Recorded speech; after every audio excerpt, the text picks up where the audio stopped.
Kindly subscribe my channel.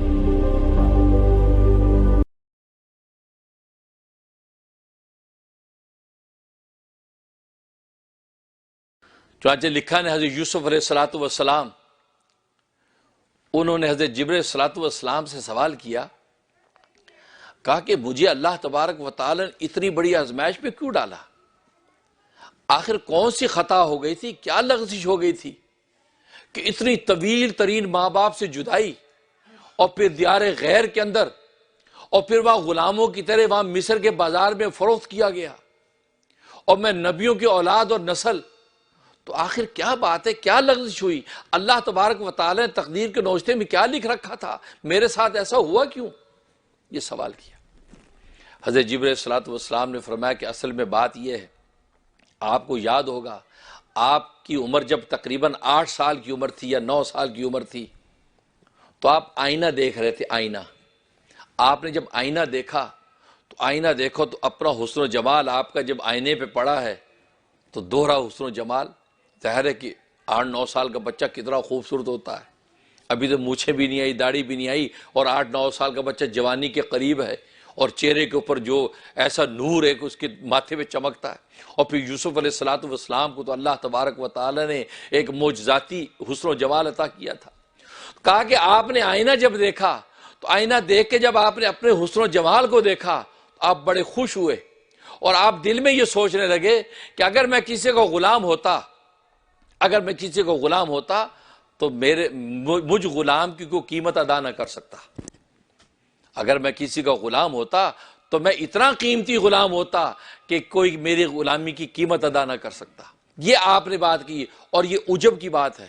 یہ خود نمائی کی بات ہے، اور انبیاء صدیقین کو یہ زیب نہیں دیتی۔ تو اللہ تبارک و تعالی اس بات پر کہ آپ نے آئینہ دیکھ کر یہ سوچا تھا کہ اگر میں کسی کو غلام ہوتا تو میری کوئی قیمت ادا نہ کر سکتا، تو اللہ تبارک و تعالی نے چونکہ آپ کو انبیاء صدیقین میں شامل کرنا تھا، اس لیے اللہ تبارک و تعالی نے آپ کے عجب کو توڑنے کے لیے یہ سارا واقعہ اور مراحل سے طے کرایا، یہاں تک کہ آپ مصر کے بازار کے اندر بیٹھے ہیں، اور مصر کے بازار کے اندر غلاموں کی طرح آپ کی قیمت لگ رہی ہے۔ آپ کو اللہ نے غلاموں کی طرف فروخت کروایا اور اس کی قیمت لگی، خریدنے والوں نے آپ کو خریدا،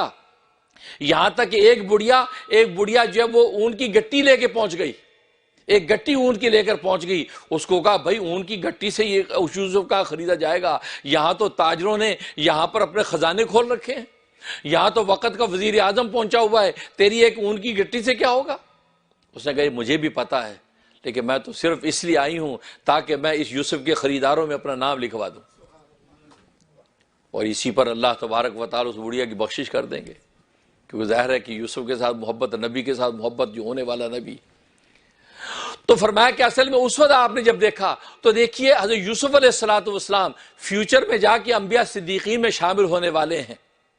لیکن جب وہ لڑکپن آیا تو آپ کو بھی وہ زیب و زینت کے خیال آ رہا ہے، آپ بھی اپنے چہرے کی زیب و زینت دیکھ کر خوش ہو رہے ہیں اور کہہ رہے ہیں کہ اس کی قیمت ادا کوئی نہ کر سکتا۔ اللہ تبارک و تعالی نے پھر یہ سارا واقعہ پیش آیا صرف اس لیے تاکہ پتہ چلے نہیں یہ سب غلامیاں اور آقائیت اللہ تبارک و تعالی کے ہاتھ میں ہیں، یہ آقاؤں کو غلام بنانا چاہے غلام بنا دیتا ہے، یہ غلاموں کو آقا بنانا چاہے آقا بنا دیتا ہے، یہ ذرے کو آفتاب بنانا چاہے آفتاب بنا دیتا ہے، یہ آفتاب کو ماند کرنا چاہے ماند کر دیتا ہے، یہ اللہ تبارک و تعالیٰ کے ہاتھ میں ہے۔ اور یوسف علیہ السلام چونکہ انبیاء کی لڑی میں سے ہے اور یہ انبیاء صدیقین کے مقام پر فائز ہونے والا ہے، لہذا یہ عجب کی جو کیفیت اس کے دل میں آئی ہے، اس کیفیت کی آج اصلاح نہیں کریں گے تو کل یہ انسانوں کی اصلاح و ارشاد کا کام کیسے کر پائے گا؟ یہ عجب۔ تبھی تو ہمارے نبی کریم صلی اللہ علیہ وسلم نے ہمیں آئینہ دیکھنے پر کیا سنت سکھائی کہ جب آئینہ دیکھو تو یہ دعا کرو، اللہم انت حسنت خلقی فحسن خلقی، اے اللہ جس طرح تو نے میرا چہرہ خوبصورت بنایا ہے، میری صورت تو نے جس طرح خوبصورت بنائی، یا اللہ اسی طرح میری سیرت بھی خوبصورت بنا دے۔ یعنی گویا کہ صورت کے اوپر ناز کرنے کی اجازت نہیں دی کہ آپ صورت دیکھ کے کہ واہ واہ کیا بات ہے، کیا میری ناک ہے، کیا میرے ہونٹ ہیں، کیا میرا رنگ روپ ہے، بھائی ایسا کسی کا نہیں ہے، یہ ناز نہیں، بلکہ کہا کہ تو فوراً ایک دوسری ڈائریکشن دے دی کہ یا اللہ تو نے صورت میری خوبصورت بنائی ہے، لیکن صورت پر نجات تو نہیں ہے، نجات تو سیرت پر ہے، اس لیے یا اللہ میری سیرت بھی خوبصورت بنا دے۔ عجب جو ہے عجب نہیں آیا، بلکہ انسان کا سر جھک گیا اور انسان اپنی سیرت کے حوالے سے سائل بن کے کھڑا ہو گیا اور سورت کا نخر اور ناز اس کا ختم ہو گیا۔ اس لیے چہرہ دیکھتے ہوئے یہ دعا پڑھیں،